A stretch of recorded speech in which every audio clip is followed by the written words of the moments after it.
Bonjour à toutes, bonjour à tous. Voici une petite vidéo sur l'utilisation de Smart School Live pour ceux qui auraient des soucis. Donc cette vidéo est particulièrement destinée aux étudiants. Je ferai une autre vidéo plus tard pour les professeurs.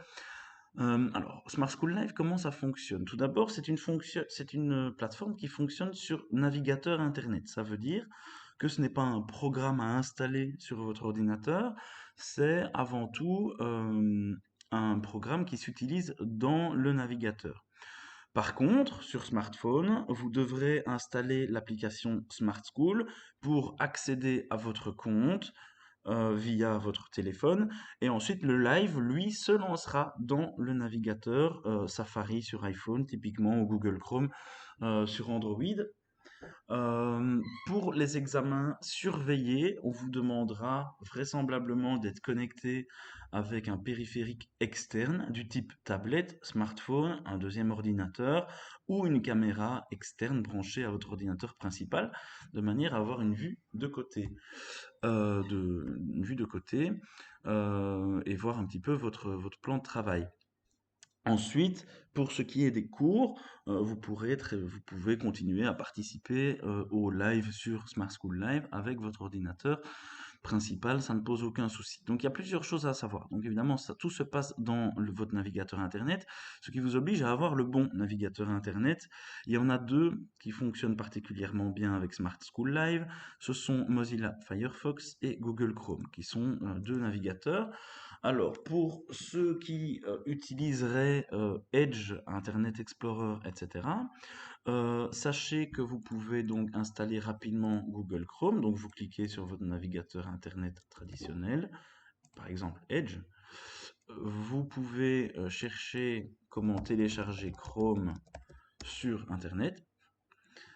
Vous cliquez sur le lien qui vient de Google, hein, comme ça vous êtes sûr d'avoir le lien officiel, navigateur web Google Chrome.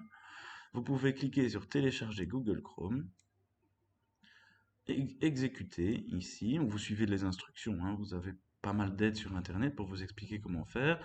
Bon, moi ici je l'ai déjà installé, hein, donc ça ne sert à rien que je continue la manipulation.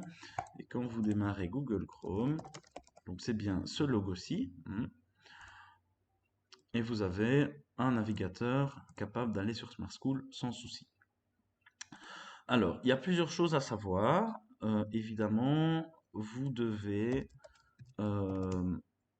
tous les paramètres de fonctionnement de votre micro et de votre caméra doivent fonctionner. Mais il y a beaucoup d'étudiants qui s'inquiètent, qui n'arrivent pas à rejoindre des lives de manière à participer en vocal. Et en fait, bien souvent, cela est dû à un souci de la part de Smart School. En effet, de base, la session qui est créée ne permet pas aux étudiants de partager leur webcam ou de partager leur micro. C'est une option que le professeur doit lui-même, c'est une option que le professeur doit lui-même accepter et autoriser. J'ai eu un petit souci de mot de passe, voilà. Donc, typiquement, le professeur, quand il crée sa session, je vais ouvrir une session test. Je vais dans Live. Voilà. De base, micro et webcam sont désactivés et le professeur est incapable de les cocher. Ce qui fait que quand il débute la session, si vous la rejoignez, vous ne serez pas capable de partager votre micro et votre casque. Donc, vous aurez que ce bouton ici à droite, vous n'aurez pas le bouton microphone, que moi j'ai parce que je suis gestionnaire de la plateforme et donc j'ai un statut plus élevé. Donc, le professeur, lui, va activer évidemment son micro, il va choisir le bon dans la liste, il va l'autoriser. Ensuite, il faut absolument que le professeur active via la gestion des utilisateurs ici à gauche. Il doit se rendre dans modifier les possibilités des participants. Je pense que c'est Lock Viewers en anglais. Il clique ici et il a une fenêtre qui s'ouvre avec tous les paramètres à activer. Et donc, à partir de maintenant, il peut décider que les participants, en l'occurrence les étudiants, peuvent être capables de partager leur webcam et leur microphone. Une fois ce paramètre réglé, tous ceux qui auraient rejoint la session avant la modification des paramètres doivent recharger la page. Recharger, rafraîchir, actualiser la page, il y a plusieurs termes, mais à chaque fois, la bonne manière, c'est de cliquer ici sur la flèche qui tourne sur elle-même. Elle se trouve à différents endroits en fonction du navigateur, mais lorsqu'on clique dessus, ça recharge la page une nouvelle fois, et les nouveaux paramètres s'activeront alors, vous laissant le choix d'utiliser votre microphone. Et à ce moment-là, vous cliquez sur microphone, vous autorisez, et voilà, votre micro sera fonctionnel. Vous pourrez aussi partager votre webcam. Le partage d'écran, quant à lui, est réservé à la personne qui est présentatrice. Pour ce faire, c'est le présentateur ou le professeur qui peut désigner une personne.